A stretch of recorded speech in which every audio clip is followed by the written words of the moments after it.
one. What an incredible job you're doing out there. Number one, it's a very dangerous job. But number two, they're out there no matter what the weather is, slugging it out, trying to get the electricity on, as well as our partner, Saskatchewan Hydro. I've contacted all the premiers with Premier Holtz from New Brunswick yesterday, and I said, thank the troops. We'll get them out right away. So this is really not just Team Ontario, but Team Canada stepping it up for our neighbors. So we're very, very grateful. We're going to keep going around the clock until we get everyone up and running. I want to apologize to the people that I have not been able to get back to. That weighs on me more than anything. I was just showing the folks I have 4,981 messages that I got to get back to. I'm not ignoring you. It's just that the volume's coming in. It's like drinking from a fire hose. But that weighs on me the most. But we're there to support you. We're doing wellness checks door to door to door, which is important as well. We've put up warming centers. We've handed out over 3,000 meals. So the job, and I'm only telling you one fraction, the job is enormous. But again, Team Ontario, hard at work. Everyone is working. I also want to thank Chief Williams from RAMA for everything that you're doing, Chief. What a great partner he is. And I just feel bad. I'm not naming everyone, but everyone is part of Team Ontario.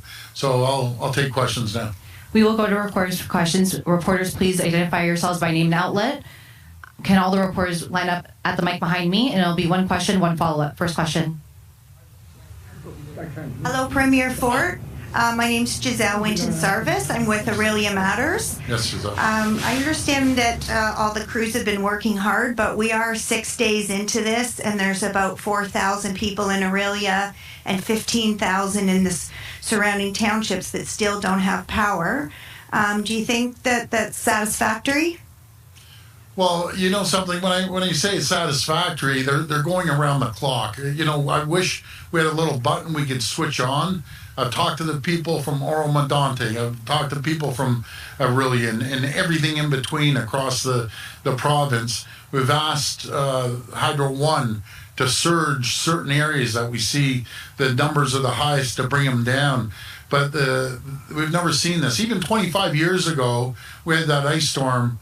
My opinion, this is 10 times worse than it was 25 years ago because of the damage. But I can assure you we're working around the clock to get people's power up. And when I do talk to the people, I guess the biggest challenge is communication. I understand they're getting a notice, it's at 3 o'clock, whatever, tomorrow. Then it changes and it changes and it changes. It's something that we don't like doing. I know Hydro One doesn't like doing, but that's how it's rolling out. Is there things that we can sit down after this and come up with new ideas, be it technology and drones and texting cell phones? Yes, there is. And we have to look at continuous improvement all the time to improve on our response. But, these people are working hard, really, really hard. As a follow-up then, with the last election, I think you just started a new department, the Minister of Emergency Preparedness. Yes. Is that a timely decision to make that a full ministry? 100%. This is a perfect example. You look at everything we've went through just over the last 4 or 5 years, from flooding, from tornadoes to hurricanes to the pandemic to wildfires that happen every single year. My big concern, and obviously the ice storm, my big concern right now is flooding. We had a tremendous amount of snowfall, and we have to be prepared. And with the Ontario Corps, we just started. We're just getting it up and running.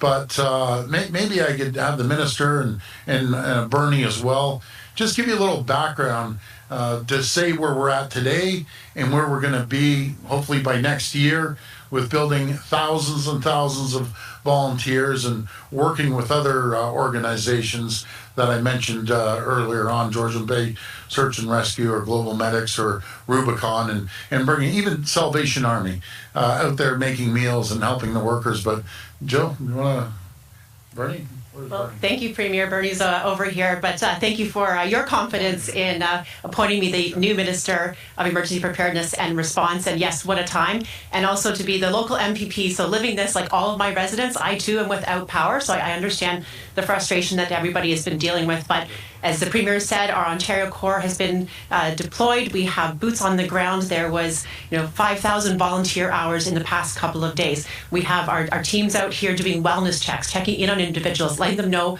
what supports are out there for them in the communities. We have our Team Rubicon who are out with chainsaws, help cleaning up yards. We have our attached group that are doing mental health checks as well. So many supports that are out there, as well as the additional hydro workers that are being brought into the province. But I'll turn it over to my deputy to talk about the new headquarters. I know the Premier is very excited about that. Will be instrumental to our preparedness. And I want to also thank all of our mayors here who have been impacted by the ice storm. I have had the opportunity to tour not only my own area, but up to Muskoka, over to Peterborough. So the devastation is widespread and everyone is very impacted. So I'll hand over to Deputy. Yeah, I just want to introduce the deputy. Rarely do you ever see a deputy come up, but Bernie's special. He served and he was in charge of 16 countries with General Hillier over in Afghanistan. Talk about coordinating troops, coordinating areas. You couldn't ask for anyone better than Bernie. He's been instrumental in standing up the Ontario Corps. Again, we're just starting, and we encourage everyone to sign up and be a volunteer at the Ontario Corps. You can be as young as 16 and as old as 90 years old. You could go into some of these community centers and you see a lot of seniors making sandwiches and prepping food, and young people, they can fill sandbags and everything else and everything in between. So I'll pass it over to you, Bernie. Premier, thank you so much, and Minister Dunlop, all the elected officials, everybody. And I just want to share that it's inspiring to be able to be part of something that is simply put, it's Ontarians helping Ontarians. And really, we put up this Ontario Corps. We've got volunteers. You've seen them all here today. And it goes beyond that, folks. It's neighbors helping neighbors. And really, the mission of Emergency Management Ontario, this is a great logo, great motto. It's a safe, practice, prepared Ontario. That's not just in disasters. That's preparing. That's training.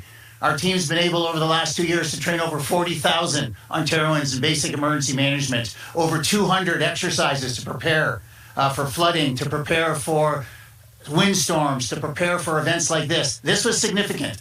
As the Premier and Minister have said, 1998 has been likened to today, or this last week. I was part of the 1998 mission, rolling that out as a former soldier representing Canada. We were brought to bear to bring assistance. This one, again, a lot of devastation. It's a gigantic geographical area, but I've got to thank Hydro. I've got to thank neighbors. I've got to thank every single first responder.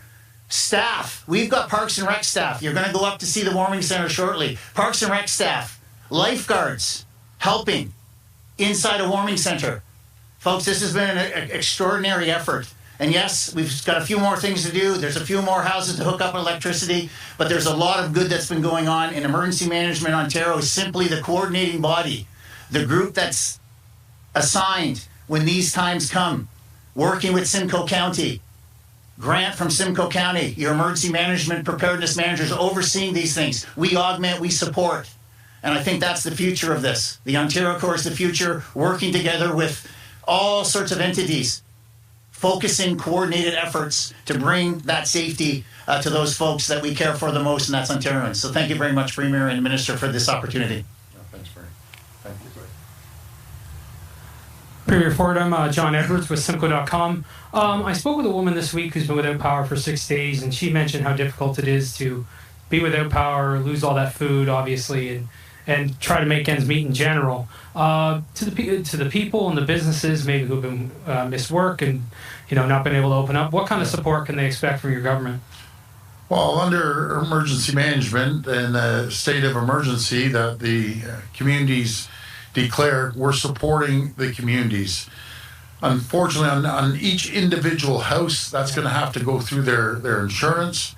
I will be speaking to the Insurance Bureau of Canada to make sure they aren't being punished if they make a claim, and all of a sudden next time their their insurance rates get jacked up, we'll support them there. But we can support people right now if they need any product. It doesn't matter if it's toothbrushes or food. If you need that, water, we'll make sure we get it delivered right to your door.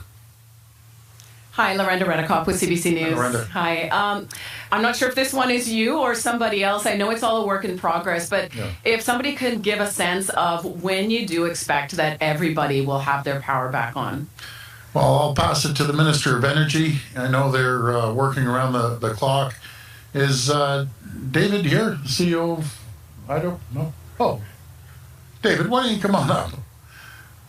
At the end of the day, I hate to say it, the buck stops with me, but the second buck stops with David. And by the way, we've been messaging at 11:30 at night. I've been sending David some of these messages, one or two of them, just till he sees the pain people are feeling. And it becomes personal, right? It becomes personal to yourselves, and I know it's become personal with David and Minister Lecce, if you want to come up here as well. But go ahead, David. If you can say your full name, please. Thank you, Premier. David Liebiter, CEO of Hydro One. First thing I'd like to say is we feel terrible for the people that have gone so long without power. We know how hard it is when your electricity service isn't operating, especially if you're in a smaller community, you're relying on a sump pump or a well. This is a really challenging time. We've got over 4,000 people on the ground today working to restore people. We're bringing in more today again. We've restored over a million, sorry to correct you, Premier, over 1 million customers now. So, 2.5 million people have been restored. We're down to, when I looked this morning, 150,000 customers without power. We hope to be below 70,000 at the end of the day today, of which those 37,000 are seasonal homes. So we're well on the way to having this wrapped up. There will be some people that are going to go into next week. Small rural people or communities or homes down isolated roads. It's going to take a long time, but we hope to have 98% of the people back by the end of this weekend. And we're going to stay on this till everybody's restored and all the damage is fully repaired. Do you speak French at all? No, I don't. Sorry. This is the worst storm we've seen in the province in 20 years. And it is, with roughly 90% of power back on, this is a credit to the roughly 4,000 energy workers, hydro linesmen, everyone from across the country who've been called in to help. Our Premier has leveraged resources from New Brunswick as far away as Saskatchewan. Hydro-Quebec has been an amazing value add. They're on the ground as we speak. 1,200 resources in Orillia alone. Almost a quarter of all of our resources are in this surrounding community as we speak. We know how important it is to connect power. It's the fundamental basics. And I want to assure the families of Ontario that the Premier has been very clear to David, to Jill, to myself, to all of us, mayors, Indigenous leaders, first responders, work around the clock to get power back on. And that's our commitment to you today. We're physically here to make, signal gratitude to the workers, but also commitment to see this through the last mile. And David has mentioned we're going to make a ton of progress. Like literally overnight, 4% more, thousands more were added back to power. So we're going to keep the pressure on and keep working together to get power back on for every single Ontarian. Follow up on a different theme. Premier, I know that you said that Caroline Mulrooney reached out before she endorsed Pierre Poilievre. Previously, you had talked about how you expected people would be too busy. We have seen as well some of your caucus members out with Conservative candidates. Do you have any sort of rule? Like, do you want people reaching out before if they're members of your caucus or cabinet? No, I've mentioned it. Use your discretion. Number one priority is Ontario. It's not the federal election, it's Ontario. If you want to do something on your own time, I don't dictate to my team what to do or where to go. That's going to be strictly up to them. But make sure we take care of your riding. Make sure you take care of your ministry. Make sure you take care of the people of Ontario. That's the number one priority. What they want to do, that's their choice. Good morning, Premier. Fatima Syed with the Narwhal. You've created a standalone ministry for emergency preparedness in this cabinet, which I recognize.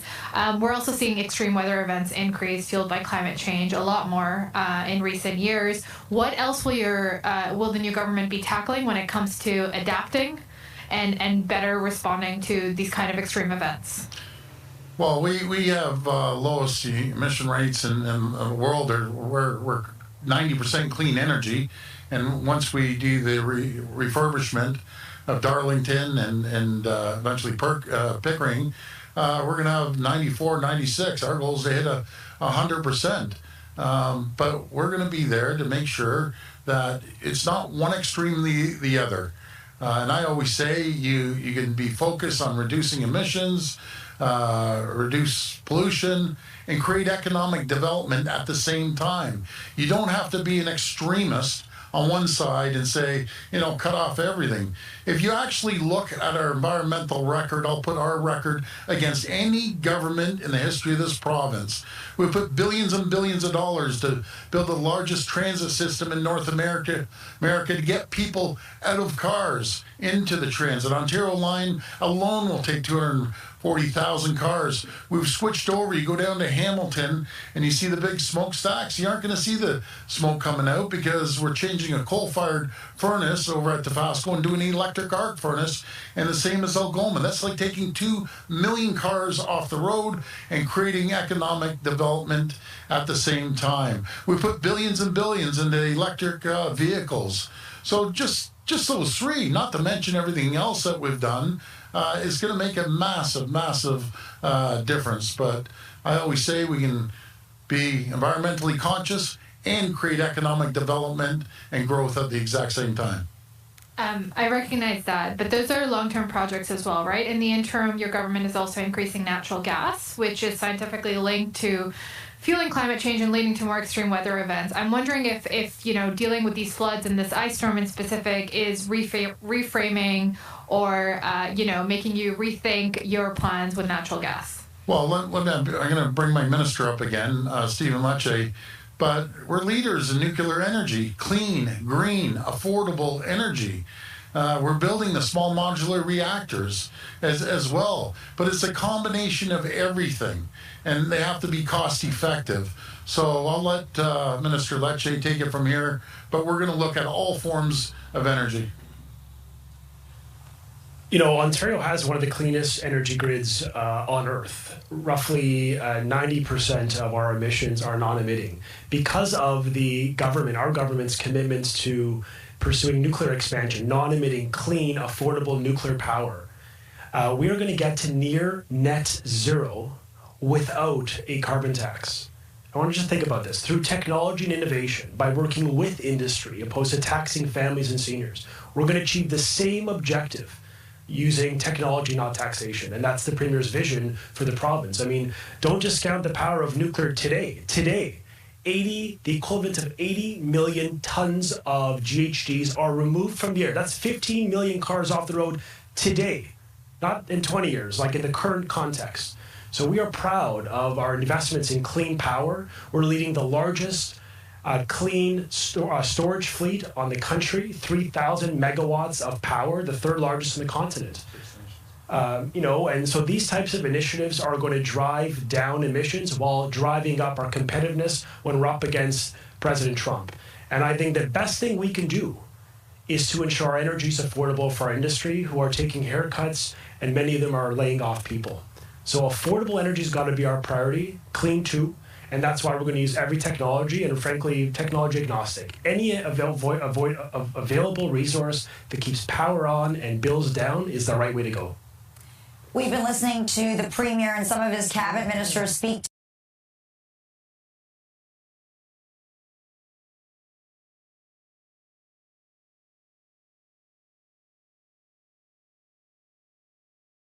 The question was asked, when will everyone in the province have their power back on? We're now hearing over 2 million people.